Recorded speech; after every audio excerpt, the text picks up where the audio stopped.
Hey everybody, thanks for clicking on the link, thanks for showing up here, appreciate your time clicking on a YouTube video. Filling some arrangements with some folks here to put some positive intentions out here into the universe and to humbly share my knowledge and wisdom with the intention for the hopes of resulting in the benefit and the well-being of all beings, patterns, and energies always.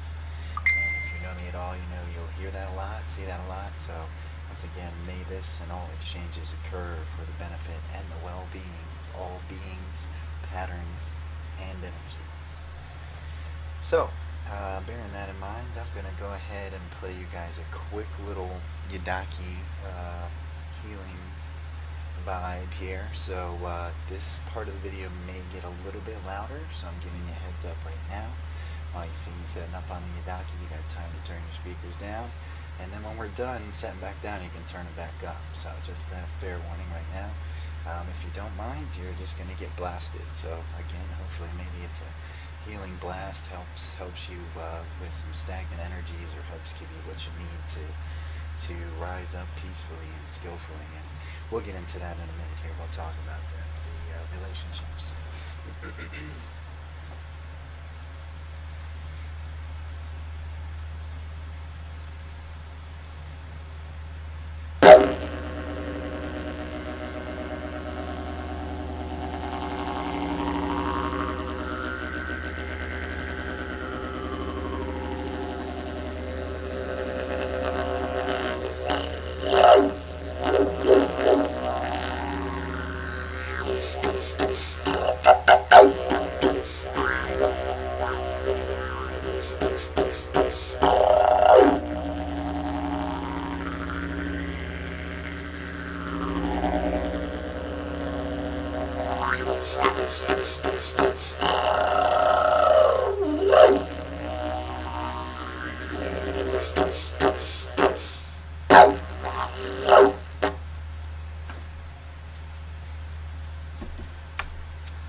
There you go.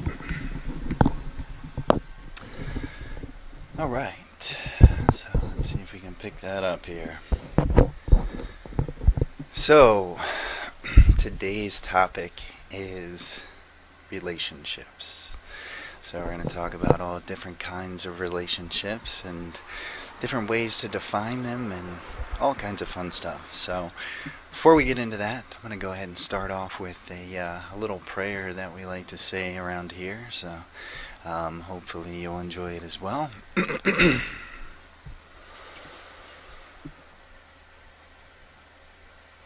Aho, Mitake Wasan, all my relations, I honor you in this circle of life with me today.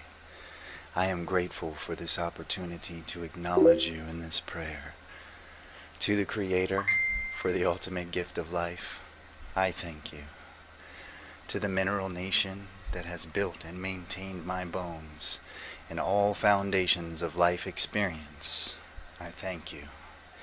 To the plant nation that sustains my organs and my body and gives me healing herbs for sickness, I thank you. To the animal nation that feeds me from your own flesh and offers loyal companionship in this walk of life, I thank you. To the human nation that shares my path as a soul upon the sacred wheel of earthly life, I thank you. To the spirit nation that guides me invisibly through the ups and downs of life and for carrying the torch of light through the ages, I thank you. To the four winds of change and growth, I thank you. You are all my relations, my relatives, without whom I would not live. We are in this circle of life together, coexisting, codependent, co-creating our destinies. One not more important than the other. One nation evolving from the other, and yet each dependent upon the one above and the one below. All of us a part of the great mystery. Thank you for this life. So, yeah, that's got some gratitude in it. I like to start everything off with a little bit of gratitude. Just seems to be a good state to be in.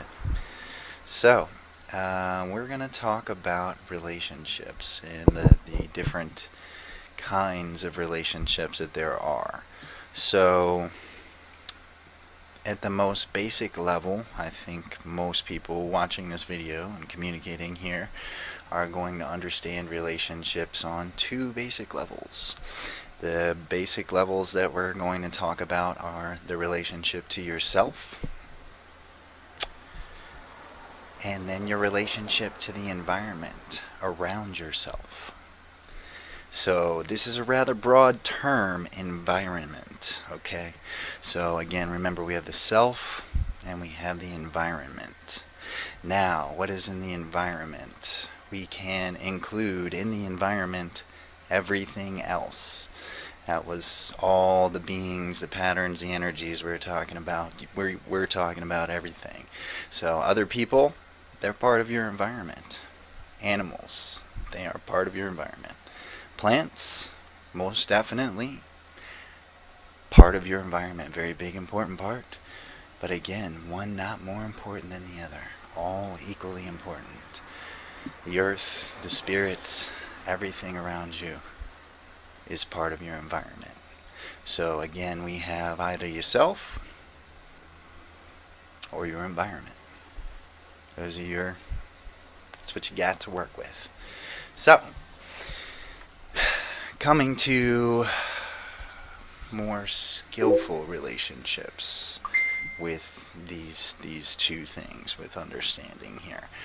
So to me, a lot of people talk about enlightenment and what that means, and there's several varying definitions, and definitely definitions have an effect on things. So when we say the word enlightenment here in this video, or when you're communicating with me, what we are talking about with the term enlightenment is skillful relationship to all things.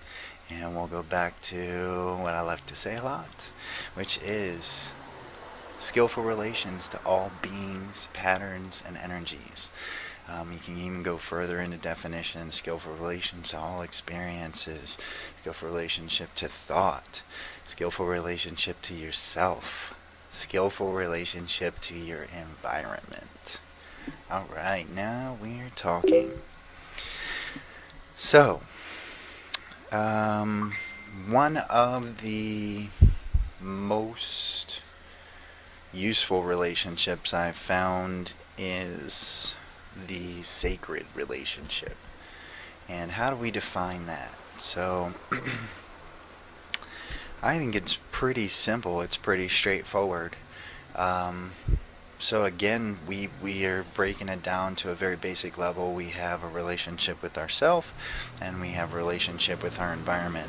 So in the environment, we have lots of other relationships too. You know what I'm talking about. You got your mother, your brother, your sister, your cousins. You got your dog. You got your plants. You got music. You got all kinds of fantastic things. So lots and lots and lots and lots of relationships between the self and the environment. So we're seeing definitely a pattern there. But bearing that in mind, seeing that the self is relating to so many things, probably a great foundation for us to begin with, for us to work with, would be ourselves, to work within ourselves, or to work on ourselves, or to work through ourselves. So in order to do that, we would probably want to develop a optimized or an optimal relationship with ourselves, right? I mean, you definitely want to have a relationship in which you can trust yourself to make decisions and to utilize energy and relationships to your environment in such a way that is skillful, and that's going to be something that is, again, reciprocally beneficial. So by having a skillful relationship to myself, and by saying, okay, for myself, I am grateful that you are here and that I may work with you and through you. And to myself, I love you and I accept you, and you are beautiful and amazing and powerful. Rise up. And to myself, I am reverent. That is respect at every level. The lowest level, the highest level, every level of your chakra being. Respect at the greatest level possible is reverence. So I'm reverent for my relationship with myself. I demonstrate and seek to be and facilitate reverence with myself, and love with myself, and gratitude with myself. And I tend to think that a conversation with myself is a conversation with the universe.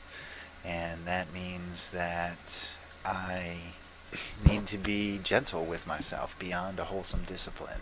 So, you do enough to be healthy, and beyond that, you just want to take it easy. So, healthy relationships. How do we know what's good and what's healthy and what's right and what's bad and what's true? We'll say true, okay? So a true relationship with ourself can build trust of infinite value. So a true relationship with ourself is going to be a situation in which we're honestly communicating with ourself and to our environment and to everything that we relate to in a pretty straightforward, transparent way. So basically that means what I say is what I do, and what I do is what I say, and we allow room for error and forgiveness, but if we continue to see a pattern on and on again, it definitely has to be addressed. So you don't want to create too many exceptions even for yourself, okay, because you need yourself to grow strong too. Yourself needs to learn lessons and to relate to things and do some good stuff. So that's how we experience life and all of the abundant blessings. So how do we know the truth of our true relationship with ourself and our environment? Both of these, I think, can fit to that same core. What's the word? There's a core pattern. There's a core blueprint for relationships, which is again the skillful understanding the reciprocity. What's good for you is good for me, and I'm going to make decisions based on what's honestly best for myself and is going to help me grow and learn and heal and experience what I want to experience. And by doing so, I'm also going to reciprocally benefit my environment. I'm going to help out my environment and those around me. And that's great. So that means I do what I want to do and be who I want to be. And by doing that, I am also helping others. So that's definitely possible. That's something we can all strive to achieve and rise up to. That to me is part of the blessing of the human condition, and understanding relationships in a sacred way. So to me, all of creation is sacred. So bearing that in mind, there's nothing that's not sacred. Myself is sacred. My environment is sacred. So there's nothing that we can't work out or communicate at some degree or some level or another. So, you can really rest assured in that fact, and hopefully some of you can come to that understanding here and knowing that truth by the way that feels, and stick with something like that. So, bearing that in mind, I think there's just the last factor, which there's been another video in this about this recently that some of us have discussed, about love and fear, which some people compare to the metaphor of God and the devil, basically being embodiment of love or embodiment of fear, and the fact that we are, again, everything is made from the same source of energy. So in one way or another, we can rise up to either embody that love or that fear in all of our relationships. And by doing so, by embodying either love or fear, that determines our character and how we appear to the world, and what our experience is. So bearing that in mind, there's just a simple explanation for the mechanics behind these two methods. These two they're actually paradigms related to this. There's whole ways of reality related to this, but they work in the following method. So they're like sides of a magnet, pretty much. You got positive and you got negative. Love is going to be your positive, fear is going to be your negative. So how does that work if you think about it with a magnet? Okay, so love being positive, positively charged, is going to pull stuff to it. So okay, the effect of love is I step up, I'm here, I'm love, I put it out into the universe. Things are going to be attracted to that love, so you know where everything is going to go. It's going to go to the love. Fear, on the other hand, is going to be the negative side of the magnet, and it's going to repel things. So, you know how with a magnet, if you touch it with the negative side towards something metal, it's going to be strongly pushed away. But with that, it's a little trickier because you never know where it's going to go. It could shoot in this direction, or it could shoot in that direction, or it could shoot over here, or over there, anywhere. So it's definitely much harder to control your direction and the outcome of interactions and other relationships to the environment and ourselves if we're using fear-based motivations. If we instead do our best to recognize those type of motivations and say, no, I'm gonna go ahead and replace that with something positive, with something loving. I think it's much easier for us to develop these skillful, reciprocally beneficial relationships with ourself, and then through our skillful relationship with ourself, our environment and everything that we relate to and influence. So all of our friends, all of our beings, all patterns, all energies, okay? So everything that we relate to can be related to in a skillful way, and that starts with us. That starts with the self, and that's what you got. That's the blessing. So here we've got the free will blessing on this planet, in this paradigm, on this earth, and that is definitely something that is appreciated by quite a number of people, and something that is maybe not as appreciated by a number of people. So I think everybody kind of has an understanding right now of what's going on. If not, we've been on not fucking around status for going on 2 years now. There's been some serious shifts. The climate change, everything that's going on with the earth is, there's some serious stuff happening. And you are either part of the solution or you're part of the problem. And again, that has to do with your relationship to yourself and your relationship to your environment. So, if your intention is to be part of the solution, which I would call a good life, living a good life, being part of a solution to an existing problem created by previous generations, who we honor and we appreciate and we thank for their wisdom and everything that they did for us. But there's a mess that was created, and somebody has to come in and help clean it up and make everything okay. So that's where we come in, and that's where future generations come in. And so if we want to honor and respect them, and if we want to honor and respect our ancestors, what we need to do is take a good, long, hard look at ourselves And I know it might be really painful for some of you, especially with some of the things that I'm saying and some of the things that you're going to come to understand when you take this good, hard, honest look at yourself and your relationship to yourself and yourself's relationship to the environment and all the relationships in between. But it's okay. And because we've already given you the key, you got it at the beginning. I'll give it to you again now. I'll give it to you anytime you need it. You can get me on Facebook. You know who I am. Reach me there. But if you're not sure about a relationship, if you don't know what's healthy, or you're having trouble navigating the murky waters of a certain type of relationship, either with yourself or your environment or whatever it may be,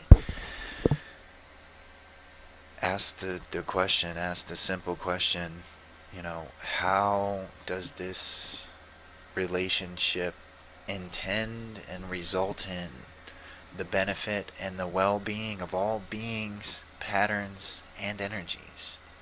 Because that includes yourself and your environment. So we include everything in that.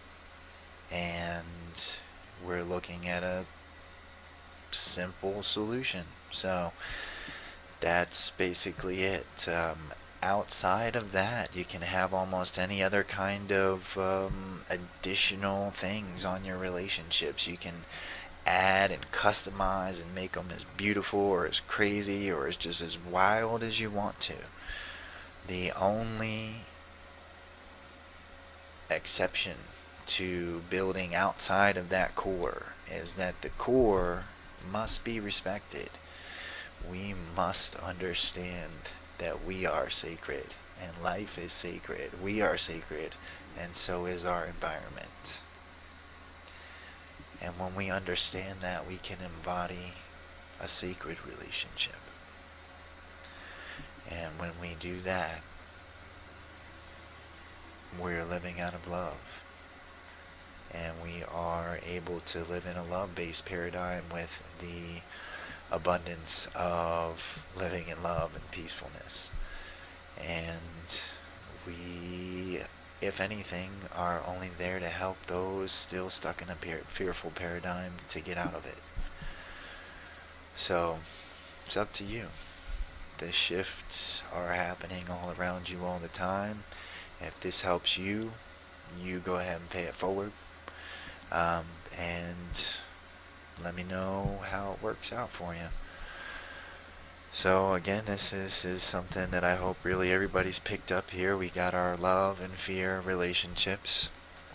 If you have fear relationships, that's okay. If you have love relationships, that's okay.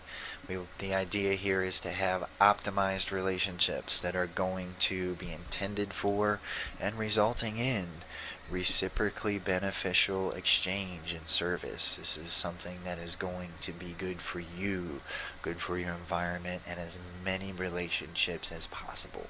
As humanly possible, as spiritually possible as possible. Remember, we know the truth by the way that it feels. So if you're ever in doubt, feel it out. Remember that to us, enlightenment means skillful relationship to all things. One of the most skillful relationships that we can communicate about is a sacred relationship with all things. Understanding yourself is sacred, your environment is sacred, and relating in that understanding. And again, we have ourself, and we have our environment, and we have relationships between those. That's it. That's everything. We got the whole kit and caboodle is self, environment, and relationships between the two. So optimized is what is suggested based on knowledge and wisdom that we have to share from experience across this lifetime and perhaps others, and what was shared with us. So again, thank you for coming out. Thank you for your time and paying attention. And it is our sincerest intention that this and all exchanges occur for the benefit and the well-being of all beings, patterns, and energies. Always, may you learn and grow from this. May you heal.